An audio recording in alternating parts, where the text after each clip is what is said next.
भक्तों राधे राधे।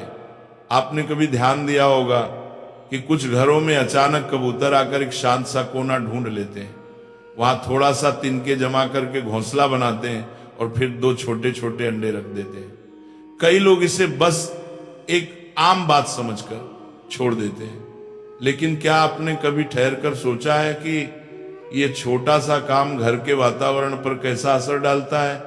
ये संकेत अच्छा है या बुरा? इससे घर में सुख आता है या कोई परेशानी बढ़ती है?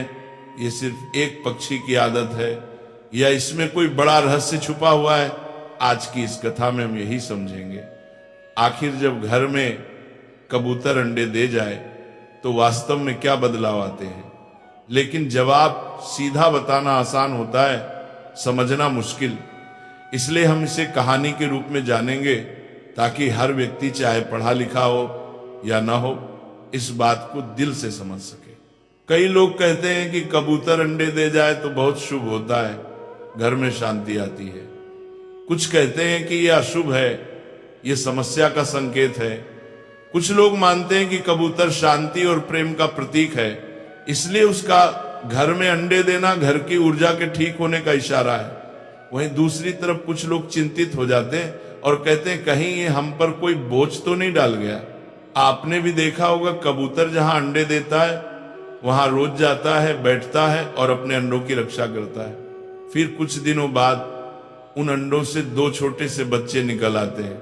वे बच्चे कुछ समय तक वहीं रहते हैं, फिर उड़ जाते हैं। लेकिन इस दौरान क्या आपने देखा है कि घर के लोगों के जीवन में क्या हो रहा होता है? क्या घर में खुशी बढ़ती है? क्या तनाव कम होता है? या उल्टा किसी न किसी वजह से चीजें बिगड़ने लगती हैं? कई बुजुर्ग कहते हैं जहां कबूतर अंडे देते हैं वो घर स्थिर, शांत और सुरक्षित होता है। कुछ अन्य कहते हैं यह घर की ऊर्जा में असंतुलन का संकेत है। अब आप सोचेंगे दोनों बातों में से सही कौन है? कई बार ऐसा भी होता है कि कबूतर जिस जगह अंडे देते हैं वहां धीरे धीरे गंदगी फैलने लगती है, बदबू आने लगती है, घर की तरंगे भारी होने लगती है। लेकिन कई घर ऐसे भी देखे गए जहां कबूतर अंडे देने के बाद से ही बरकत बढ़ गई, पैसे का प्रवाह अच्छा हो गया, परिवार में प्यार बढ़ा, काम बनना शुरू हो गया। तो क्या ये सब संयोग है या इसके पीछे कोई गहरी आध्यात्मिक या वास्तु की ताकत काम करती है? आपने कभी सोचा है कि कबूतर घरों को ही क्यों चुनता है? वो जंगल भी जा सकता है, पेड़ों पर भी घर बना सकता है, लेकिन वो इंसान के घर को चुनता है। ऐसा क्यों? क्या ये कोई अदृश्य संकेत है? क्या ये घर के वातावरण, उसकी ऊर्जा और उसके भविष्य के बारे में कुछ बताता है? कुछ लोग कहते हैं कि जब कबूतर बार बार आपके घर आ रहा है तो इसका मतलब है कि आपका घर शांत है, सुरक्षित है और वहां की हवा उसे पसंद है, यानी घर की तरंगे सकारात्मक हैं। लेकिन जब वही कबूतर अंडे देकर चला जाए, उसके बाद लगातार घर में चिंता, तनाव या नुकसान होने लगे, तब मन में एक छोटा सा सवाल उठता है, आखिर ये क्या हो रहा है? क्या आपने कभी गौर किया है कि जब कबूतर अंडे दिए होते हैं तब आपके घर में कैसी घटनाएं घट रही होती हैं? कहीं परिवार में झगड़े बढ़ रहे हैं, कहीं पैसे का नुकसान हुआ, कहीं अचानक बीमारी आई, या फिर उल्टा घर में कोई खुशखबरी आई, नौकरी मिली, नया काम शुरू हुआ। इन सारी बातों को समझने के लिए कहानी बहुत जरूरी है। एक बार की बात है, हिमालय की ऊंचाई पर बसे शांत, पवित्र और दिव्य कैलाश पर्वत पर भगवान शिव गहन ध्यान में लीन थे। चारों ओर गहरी शांति थी। वातावरण इतना शांत था कि सिर्फ हवा की मंद आवाज और ध्यान की ऊर्जा का कंपन महसूस होता था। दिव्यता की कोने की 12 के उसी समय आकाश मार्ग से अपनी वीणा बजाते हुए देवर्षि नारद कैलाश पर पहुंचे। नारद मुनि हमेशा हर लोक में घूमते रहते हैं और जहां भी कोई रहस्य या सवाल होता है वहां पहुंच जाते हैं। आज उनकी जिज्ञासा उन्हें सीधे भगवान शिव के पास ले आई थी। नारद जी शिव के चरणों में झुके और विनम्रता से बोले, जय शिव शंभु, नमः शंभु। हे देवाधिदेव, आज मैं आपके पास एक विशेष प्रश्न लेकर आया हूं। भगवान शिव ने धीरे धीरे नेत्र खोले। उन्होंने नारद जी की ओर देखा और शांत स्वर में कहा, देवर्षि आपका स्वागत है, कहिए आप कौन सी जिज्ञासा लेकर आए हैं। नारद जी बोले, भगवान मैं जब पृथ्वी लोक में भ्रमण कर रहा था तब मैंने अनेक घरों में एक विशेष बात देखी। कुछ घरों में कबूतर आते हैं, घोंसला बनाते हैं और फिर अंडे देते हैं, वहां रहकर कुछ दिन तक अपने बच्चों की देखभाल करते हैं। लेकिन कुछ लोगों का कहना है कि जहां कबूतर अंडे देते हैं वहां दरिद्रता आ जाती है। कुछ कहते हैं कि वहां अशुभ ऊर्जा का वास हो जाता है, और कुछ कहते हैं कि वह घर पवित्र और शांत हो जाता है। तो हे भोलेनाथ, मेरी जिज्ञासा यही है कि जिस घर में कबूतर आते हैं और अंडे देते हैं उस घर में वास्तव में क्या होता है? क्या यह शुभ है या अशुभ? इसका वास्तु और ज्योतिष से क्या संबंध है?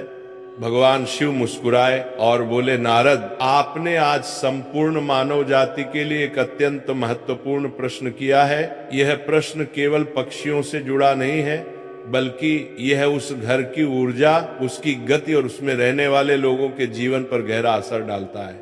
नारद जी ने फिर कहा, भगवान मैं जानता हूं कि इस प्रश्न का उत्तर साधारण नहीं है, लेकिन मैं चाहता हूं कि आप मुझे विस्तार से समझाएं कि कबूतरों का घर में आना, अंडे देना और फिर चले जाना, इसका गहरा रहस्य क्या है?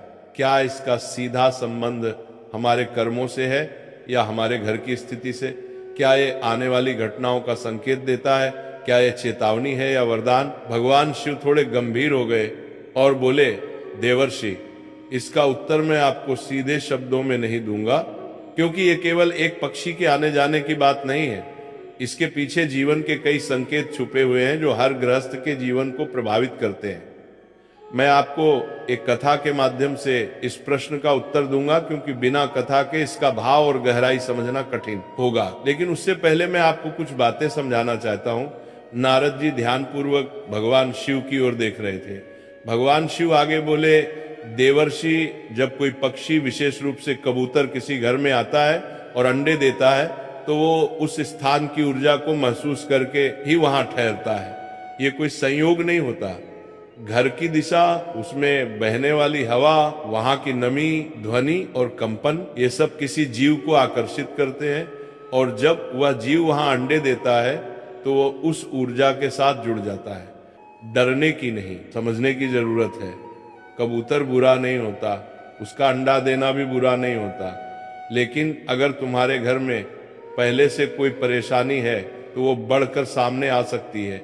ऐसे में तुम्हें घबराने की जरूरत नहीं, बल्कि अपने घर को सुधारने की जरूरत है। घर को साफ रखो, सुबह सूरज निकलने से पहले उठकर आंगन में थोड़ा जल छिड़को, तुलसी के पास दिया जलाओ, घर में सुंदर विचार लाओ, हर दिन दो, अच्छे काम करो, किसी भूखे को भोजन दो, किसी दुखी को ढांढस दो, और सबसे जरूरी बात, घर में कलह मत होने दो।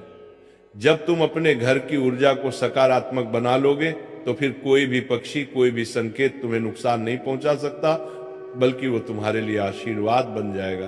कबूतर अगर तुम्हारे घर में आता है तो वो ये भी दिखाता है कि वहां अब भी कुछ शेष है, कुछ उम्मीद है, तभी तो उसने उसे चुना है।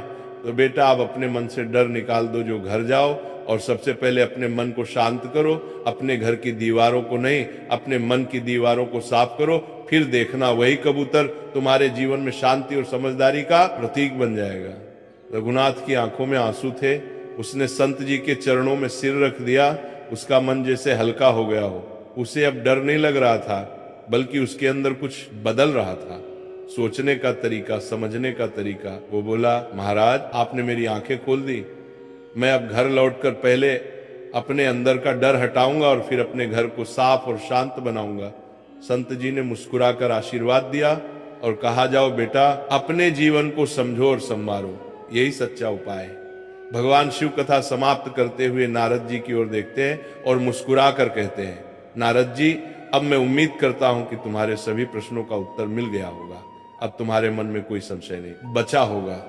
नारद जी ने दोनों हाथ जोड़ते हुए भावुक होकर कहा, प्रभु आज आपने मेरी आंखें खोल दी। अब मुझे समझ में आ गया कि हर संकेत को डर की नजर से नहीं, समझ की नजर से देखना चाहिए। आपने जो बताया वो न केवल मेरी जिज्ञासा का उत्तर था, बल्कि समस्त मानव जाति के लिए एक सीख है।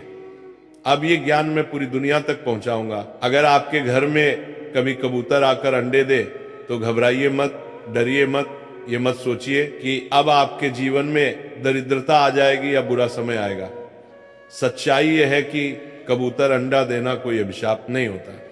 ये सिर्फ एक संकेत होता है, या तो आपके घर की शांति की, और या फिर ये बताने के लिए कि अब आपको अपने जीवन और घर के वातावरण को थोड़ा और सुधारने की जरूरत है। समझदारी यही है कि डरने के बजाय सोचें, सुधारें और सकारात्मक बने। जब मन और घर दोनों शुद्ध होंगे तो जीवन में सुख और शांति